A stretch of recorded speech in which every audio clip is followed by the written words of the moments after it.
3 ആവശ്യങ്ങൾക്ക് വേണ്ടിയിട്ടാണ് പ്രധാനമായിട്ടും ഫോർമുല മിൽക്ക് വാങ്ങുന്നത്. ഒന്ന്, ബ്രസ്റ്റ് മിൽക്കിന് പകരമായിട്ട് കൊടുക്കാൻ. രണ്ടാമത്, ബ്രസ്റ്റ് മിൽക്കിൻ്റെ കൂടെ കൊടുക്കാൻ.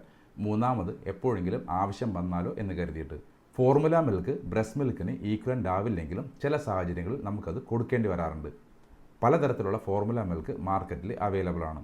എല്ലാ കുട്ടിക്കും എല്ലാ തരത്തിലുള്ള ഫോർമുല മിൽക്കും സ്യൂട്ടബിൾ ആവണമെന്നില്ല. ഫോർമുല മിൽക്കിൽ അടങ്ങിയിരിക്കുന്ന പ്രോട്ടീനെ ബേസ് ചെയ്തിട്ട് 5 ടൈപ്പ് ഫോർമുല മിൽക്കാണ് പ്രധാനമായിട്ടും ഉള്ളത്. ഒന്നാമത്തേത് കൗ മിൽക്ക് ബേസ് ആയിട്ടുള്ളത്. ഇത് നല്ല ഹെൽത്തി ആയിട്ടുള്ള കുട്ടിക്കും അതുപോലെ ഫുൾ ടൈം ആയിട്ടുള്ള ബേബീസ്, അതായത് മാസം തികഞ്ഞ് പ്രസവിക്കുന്ന കുട്ടികൾ, അതേപോലെ തന്നെ അലർജി ഇല്ലാത്ത കുട്ടികൾക്കാണ് എപ്പോഴും സ്യൂട്ടബിൾ ആവുന്നത്.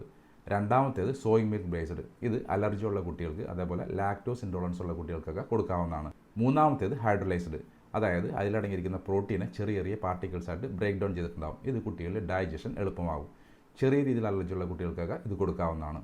നാലാമത്തേത് എക്സ്റ്റെൻസീവ്ലി ഹൈഡ്രോലൈസ്ഡ്, അതായത് ഇതിലടങ്ങിയിരിക്കുന്ന പ്രോട്ടീനെ വളരെ ചെറിയ പാർട്ടിക്കിൾസ് ആയിട്ട് ബ്രേക്ക് ഡൗൺ ചെയ്തിട്ടുണ്ടാകും. ഇത് കുട്ടികളുടെ ഡൈജഷൻ എളുപ്പമാക്കി മാറ്റും.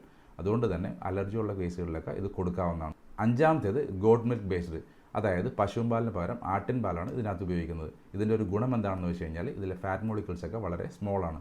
അതുകൊണ്ട് തന്നെ ഇത് ഡൈജഷൻ എളുപ്പത്തിലാക്കും. നിങ്ങളുടെ കുട്ടിയുടെ ആവശ്യവും അതുപോലെ കുട്ടിയുടെ ആരോഗ്യവും മനസ്സിലാക്കിയിട്ട് വേണം എപ്പോഴും ഇൻഫൻറ്റ് ഫോർമുല സെലക്ട് ചെയ്യാനായിട്ട്.